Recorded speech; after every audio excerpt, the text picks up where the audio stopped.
100 of the best science fiction movies. Man, it's me, your boy C, the host of most of the things right here on Pop Rig. Man, we're just talking sci-fi movies.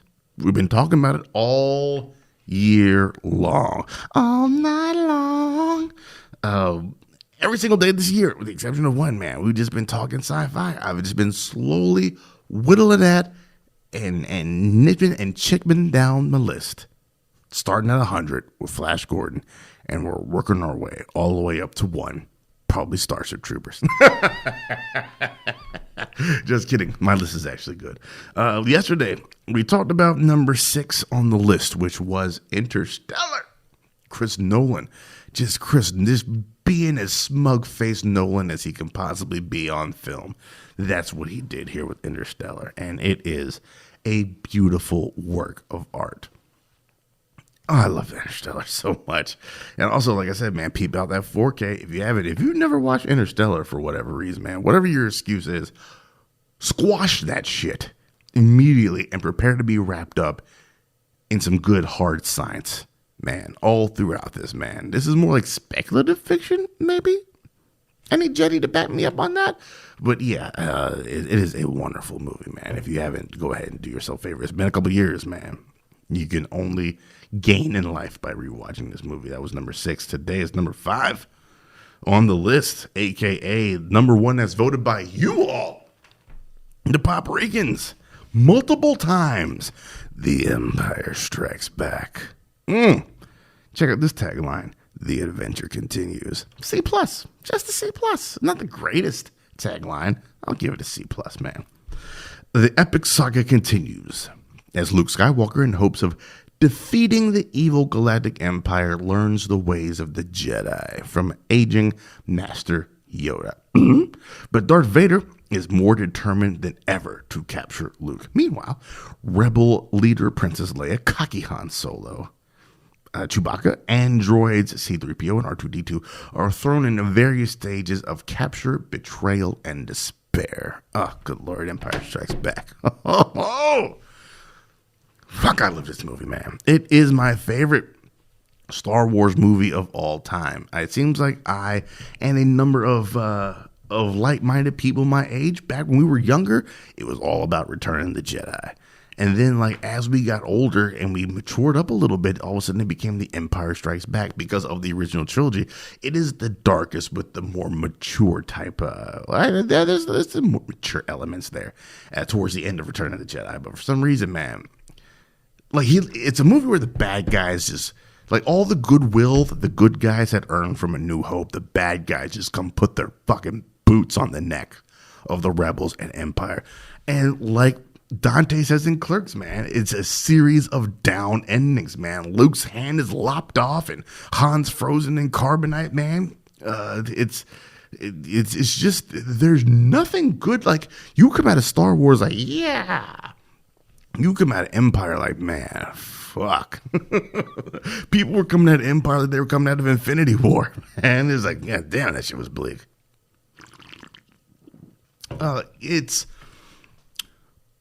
There's a better distribution of character development, I think, in this movie.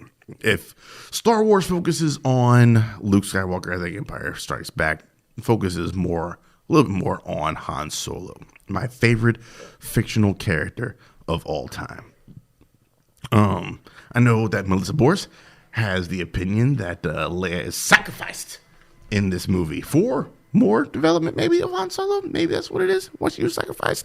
There might be some merits to that. There very well might be some merits to that. But like I said, with Han Solo as my favorite character, I'm okay with it.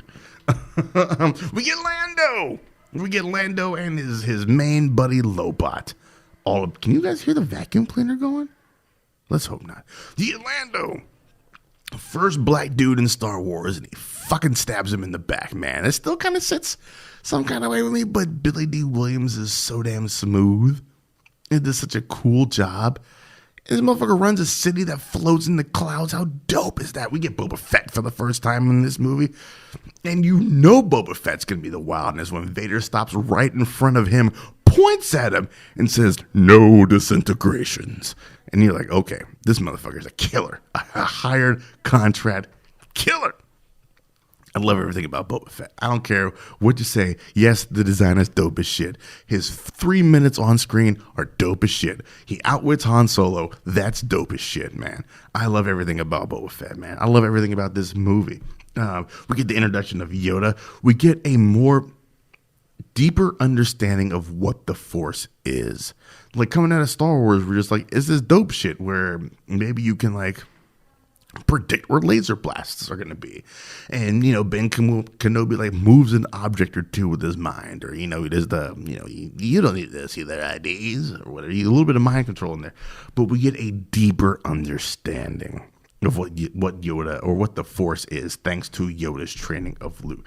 Not Hans Zimmer, John Williams's Yoda theme is one of the best written pieces of music that exists, I think. And when they choose to deploy, like when he's lifting the X-wing out of the marsh, it is absolutely moving and beautiful. And just that diminutive figure being one of the biggest things that draws me by my size, do you? And you're like, fuck, maybe I have been kind of looking at this dude the wrong way. It makes you think about yourself and kind of think about your prejudice as well, man. Because, the Force is my and a powerful ally at this. So much is happening. The tree there, where Yoda tells him, "You don't need to take your weapons in there, man, or you'll get out of this what you take in." And he takes in all of his fears and all of his doubts, and he has that faux fight with Vader, and the mask explodes, and you see Luke's face in there. And as a kid, I was like, "What the fuck is going on right now?" God, I love Empire Strikes Back so much. It is very obvious that you do too, as the 2 times we ran the best sci-fi bracket during the Paprika Podcast's run. It won both times, and it won our huge, what was that, 128? Or did we only do 64? I can never remember. Best movie, overall movie bracket, Empire Strikes Back came out the winner. Because it's fucking good. That's all there is to it, man.